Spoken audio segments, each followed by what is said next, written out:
Well, this is the HMV Model 461 Table Grand, made in 1927. It was an upscale tabletop machine, and it roughly takes up the same amount of real estate as a Victrola 9, maybe slightly more, but it is a little bit lighter. I'm guessing the weight on this is about 21 pounds, maybe 22. I'm sorry, what am I saying? No, probably more like 32. But the Victrola 9 is 46, I believe. A lot more oak bracing involved in the Victrola 9. So this is a little bit easier to handle, but also still awkward to move around. So it's just a first look at it. I haven't done anything to it yet. You can see it is oak. It has veneer panels in differing directions like this. This was expensive work to do this and to get that nice pattern like that. This was not a cheap machine, definitely not entry level by any means. It has the gold fixtures in it, just like Victrola, just like the Victor Company did with their machines, where they use gold-plated tone arms and reproducers and all of that stuff under the lid. HMV did similar with theirs. Let's see here on the side, you can see it has the same treatment with the multi-directional grain on different paneling like that. Obviously, this is veneer. These are veneer panels on here, oak veneer. Look at that design on there, isn't that nice? And of course, like any premium machine for either company, it had a lock. I always put this word of caution in there. I do not have a key for this lock. Probably the same as any other HMV, but I'm not going to mess with it. If you have a key to one of these locks, don't ever lock your machine. Okay, these locks are not super high quality. They can break internally because they are old. There are springs in there. If that lock ever broke, how do you think you're getting this lit up? You're going to have to do major damage to something. You might get lucky and drill the lock enough that you can get it to release. Or you're going to have to pry this lid up. And there's no way to get it up without damaging it. It just is no way. You're screwed. So never, never put the lock engaged. Keep the key for display, but don't lock it. All right, there's no need for that in this day and age. The machine is in nice condition. You can see some minor veneer issues where they've been repaired here and there, which is expected for any veneered machine. The corners are all nice. Obviously, it's going to need a little rubber feet put back on it. Those are gone like they would be on any Victor. But it's just amazing how they did the panels on this. This must have taken a large amount of time. Probably explains why they only made it for about a year. But and I'm sure they did not sell a huge number of them at the price. I don't know what price this sold at. Probably a great deal more than the Victor 9 would be my suspicion. And the Victor 9 in today's money would be something almost $1,000, so, or close to it in today's money, not in the money of the teens and 20s. But this is a machine that was made in what for Victor in 1927 was already the orthophonic era. HMV hadn't quite got there yet, and this machine does use a number 4 reproducer. Unfortunately, this one is pot metal, and the chances of that coming apart are like 0 to none. I am going to try it anyway, but it is unlikely that's going to come apart. Fortunately, I do have extra reproducers. If I have to, I will put an all brass Victor number 4 reproducer on here, because I do have such. They are extremely rare. HMV all brass reproducers are not nearly as rare, and I probably do have a spare that I can put on this machine. The only difference, it'll have a nickel-plated ring on the reproducer instead of gold-plated like this one is. But it will get the machine to play with the correct reproducer, correct type of reproducer. You can see this one is marked, the Gramophone Company. Number 4, if this was a Victor, that would be marked number 4A to denote the fact that it is made from pot metal. HMV didn't do that. They just put number 4 on there and called it good, I guess. Doesn't seem to be a tremendous amount of damage. Yeah, that diaphragm does need to be replaced. I do have spares, so that's good. I could put a brand new one in there, no problem. Unfortunately, I do not have one-piece gaskets for any of the number 4s. Such are not being reproduced that I'm aware of. So I will have to use the 2-piece gasket, not the end of the world. I still have some of those left also. So that is something that will be reproduced. I'm sorry, that'll be rebuilt. Well, let's take a look. Closer look at the lid here. I love the way that comes to almost a diamond pattern there in the middle. That's really nice. Look at that. I see evidence of some repair work done here. There's little tiny nails over here. By the look of it, done long ago. Some few marks and such. That's normal for a machine this old. This is the 1920s right here. Very Art Deco design. Extremely nice. Okay, let's lift that lid. This lid is definitely bigger and heavier than the one found on the Victrola 9 or any of the larger Victrola machines. Look how wide that opens too. That's really nice. This machine was sold by Harrods in London, and it does have Harrods number on it, which is not an HMV number, but is 29653. Those of you familiar with the Victrola 9, made after 1918, will recognize that speed control. An exact copy of the one used on the Victors with the glassine window, the pointer. I checked the speed on this, and it actually is pretty close to 78. It's only off a little bit. We have needle cups here for your needles. We have the disposal container for your used needles. This has an auto brake, which does not have a cutoff on it. So I guess you have to use it. Oh, no, I'm sorry. It has a regular. Oh, it was still a little bit wound. It does have a regular brake handle on there. Okay. Similar to the 101, probably. Look at the horn opening on that. That's big. That's roughly twice the size of the one in the 101. The horn is considerably larger. You can see the gold-plated fixtures on there. Very nice, almost Victor-style pattern in the quarter sawn oak under the wood. I do not believe that is veneered there. That is probably the natural oak. They only veneered on the outside, by the look of things.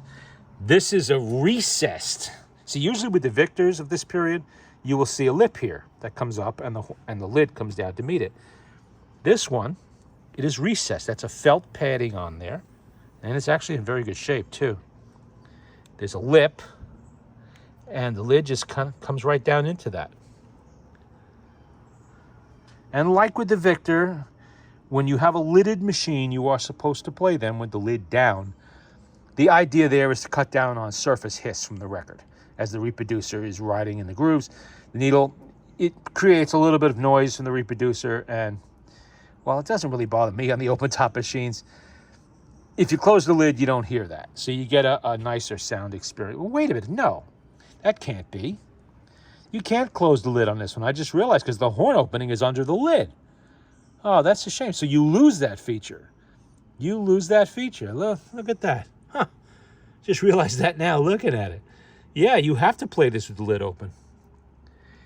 And I'm going to guess here the lid does not play any part in the horn's operation because it's out of the way. It's folded too far back. It's not going to deflect sound really, like it does with the Victrola 50, for instance, like this, you know. So you get you get to use the extra surface area of the lid as kind of an extension of your horn. That is not the case here, but with such a large horn opening, it's probably not needed. Gold hinge back there. The hinge looks in good shape. Tone arm is very reminiscent from the 101, but it is definitely larger. We're going to need to adjust that a little bit, but it's not horrible. I wonder how that works. Oh, there we go. Let's see if that actually... Oh, it actuates too. That might actually work. That would be unique. I can see, is there a clip for that to fold into?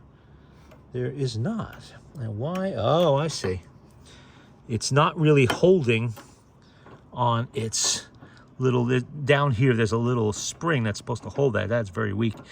But I have extra springs like that on the 101 parts machines. Maybe I can find one that's in better shape than that one. I wonder how you're supposed to store that reproducer. I'm going to have to look into that. Because that seems, usually there's a way to secure them. But, well, this is not a portable machine. So maybe there isn't. It's not meant to move around. You're supposed to, place it in one spot. And trust me, with the weight of this thing, even though it's not as heavy as Victrola 9, it's still heavy. You don't want to be moving this around a whole lot. Anyway, I just wound it up a little bit before. Maybe I want a little more. Oh, we have some dry springs in there. We hear that? Oh, boy. Yeah. Yeah, that's got dry springs. The springs are still good, but look, what's that piece of thread? The springs are still good. Oh, what am I doing? Keep that out of the way. No, I guess I can't. Got to hold it there. See if it'll stay up like that. That's going to be a bit of an issue. Well, it did hold speed when I checked the speed. You can see that the pointer is a little off. That's something I can correct easily enough. See, that seems to be a little loose. That's nothing. So far, mostly what I'm seeing is a reproducer rebuild and a motor overhaul. I don't think this is going to need new springs. I'm going to guess here, like with the Victors, HMV gave their larger, more, premier machines the largest springs. This should have 17 foot by 1.25 springs. This is what HMV calls the number 32 motor. It is a standard Victor 2-spring made after 1918, the same type of motor. Parts interchange, so I have extra springs to this, but I don't think I'm going to need this for this machine. Surprisingly, the motor is very quiet, even without me touching it. It is still very quiet. It's in good shape. And I've rebuilt, I don't know how many of these motors, countless numbers. So I'm very familiar with them. There's nothing exotic under the lid, under the hood, so to speak, or the bonnet. It's just a regular motor that I can deal with very easily. So this is not going to be a huge deal to redo. I don't see a lot of cleaning is going to be needed on the veneer. That actually looks very clean as it is. And I'm probably going to leave that alone except for polishing it. I mean, with veneer, you can just basically clean the surface, and that's all you're really going to do anyway. But if you look at it, it's pretty clean. We have regular... See, you have quarter sawn here, while you have the regular straight grain here. That's kind of strange that they would do two different types of cut. 3 if you count the veneers, but 2 different kinds of cut on the same machine under the lid. Now, if you look here, this is the ordinary straight cut too. Only here do you see the quarter sawn. That kind of woodwork is expensive. And I'm sure this would have set the original owner back quite a bit.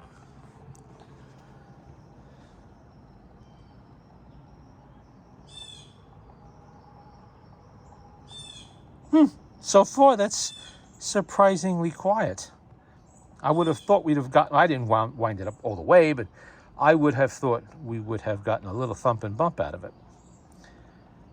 So the springs are dry, but they're not sticking. That means there's basically no lubrication there at all. Not even old lubrication left. It must have turned to powder and worked its way out of the machine somehow. You don't see that too often. And of course, I have a suspicion of what I'm going to find inside that spring barrel when I open it up. That's experience dealing. Well, I don't know. This is not a colonial machine. The other number 32 motors I have from HMV are colonial machines made in Calcutta, India, and they apparently used an animal-based lubricant in those because they were so crusty on those springs. It took hours and hours to clean them. Literally scrubbing with a steel brush to get it off. And this is after days of soaking even. To get that baked on crud off of those springs. Worst job I ever had cleaning springs was the number 112 and the number 114 Colonial Portables. Those springs were just so bad. They weren't broken, and they were totally functional. But, oh, where they just crudded up beyond belief. The whole inside of the spring barrel, what a mess. What I even briefly considered sandblasting. It was that bad. And if I had to do it again, I would actually spend the $140 it would take to get 2 new springs to put in there. So if I open this spring barrel up and I find that mess, that's exactly what I'm going to do. I'm going to spend the money. You know, I'm going to let the moths out of the wallet, and I'm going to spend the money for it.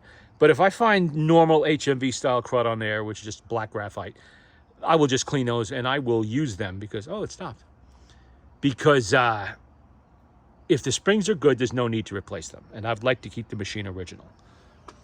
And being that they're a simple enough job to replace if they ever broke, I would like to retain them. But so far, it seems like it worked pretty good.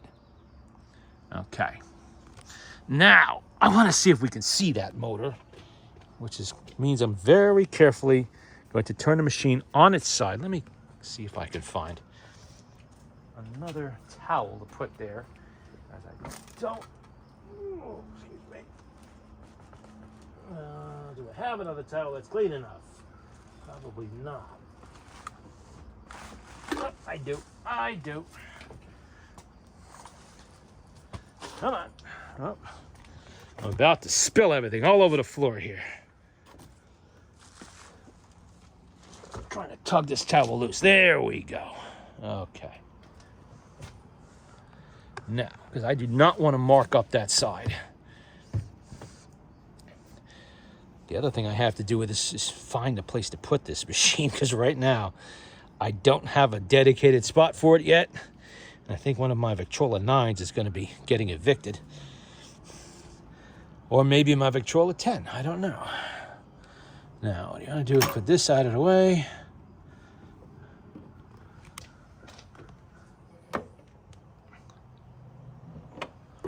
Put the lid back down. All right. What I need to do now is let's move this reproducer to a safer place. This is not going to be an easy job to do. Sorry the camera's moving around so much, but I'm trying to secure it so I don't knock the camera, because the camera is also my phone, and that would be expensive to break. All right. Oh. Aha. Okay. Now we have a panel under here. I see little, oh, look at that. Okay, that's how it comes out. Down here too. Something in there? No, that must be the, okay, I don't want to stick my finger in there and find there's a mouse in there or something. Did I miss one? Check to make sure. No, there's no screws. Or are there? What's in those holes there? Nothing by the look of it.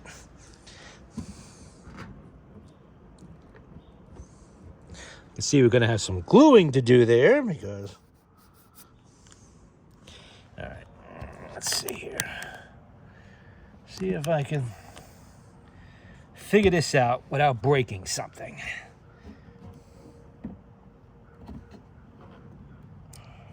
It's probably a little humidity stuck. Alrighty, let's see.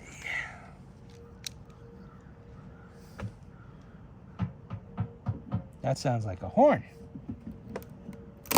Oh! Okay, that had to be glued anyway, so that's not the end of the world. Now I can get in there. Oh, there we go. All right, let's put that out of the way. Does it say anything underneath? Do we have any kind of a... Oh, look at that. We have a diagram. And there is... What does it say? Uses master's voice, oil, and motor grease. Looks pretty standard. Alrighty. That there to be glued, and we have the motor. Wow, look at the size of that horn. That thing wraps all the way around there. That is huge. That is definitely large. And see how it attaches the underside of the motor board? It is screwed down all around. Okay, the motor comes out in the conventional fashion. It uses the same type of lock screw, the lock nuts that the Victor does. Double lock nuts all around, they're all there. It doesn't really look horrible, does it? The grease is not that bad, and it looks like, yeah, a graphite-based grease on there. The governor looks okay. And what do we got here? There's a number on that spring. 15. Is that 15? I gotta put my eyeball a little closer to that because I cannot see that. 15. All right, what that means is this has 15-foot springs, two 15-foot springs. That also means that I could substitute 17-foot springs that the Victor motor would use. That would not be a problem at all if I wanted to. I don't think I need to. I don't think I need to do that. Gears look good. I don't see any excessive wear on there. It's all nice teeth. Yeah, that's not going to be too bad to deal with at all. Got some spider web action in there. We're missing a screw up there, but I have that. That's not a big deal. You can see the little feet that should be there are missing. See, now that one is a different type of pad on there. I might have to make some feet for this using the glue gun. This one's missing entirely down here. That one is still there, but it's like a piece of squash chewing gum at this point. It's not really doing anything, so they have to go. Although I am sure I could substitute the same feet the Victor 9 uses without any real difficulty. Okay. I don't see anything else under here that really needs attention. Looks pretty good. I'm not sure what these brackets are for because they don't appear to be holding down the lid any. Well, hold on a second. Did they hold down the lid at one time? No, they didn't. The holes are much wider than a screw would account for. You could run the screw would go right through there and you could easily get it. But I wonder what those were for. I mean, if I didn't know better, I would say they were to hold down the lid, but that's what these little wooden arms on here do. And this slides into the dovetail back there, so I don't know. What do we got here? I can't see this. Maybe the camera can. Where is it? Okay. Can you see that? There is a plate there. I'm trying. I can't. There we go. I cannot read that. 3551. Is that what that said? I think I'll look later on the film. I'll be able to see it. I think that's 3551. I guess this is machine number 3551. Okay, we've discovered a few things under here. All right. You can see the side panel a little better over here. Really nice veneer job on that. A few screws that are probably going to have to be tightened up a little bit, but that's normal. Huh. What do we got here? Dirt? Yeah, a little bit of dirt. No needles, though. I don't see 1,000 spent needles under here. It was kind of surprising. I guess there really isn't a way for them to get under here. All right. I think that's pretty much it for an initial look at the 461 before I take it apart and start work on it. But it's been so hot and humid, I'm not really going to get involved in that right away. You know, this is definitely the machine I'll be working on for a while, but it's going to take a while because I'm not too good in the heat and humidity. It kind of saps it out of me, you know what I mean? And this is going to have to be glued together. You see, they dovetailed it. It came. Oh, I see why it split apart. That's because, let's see, that goes like that. That's because it was split here. So what I got to do is I got to clamp the whole thing together, and that'll be good. At least it has the bottom panel, so I'm not complaining. That would be a hard one to replace with the correct one.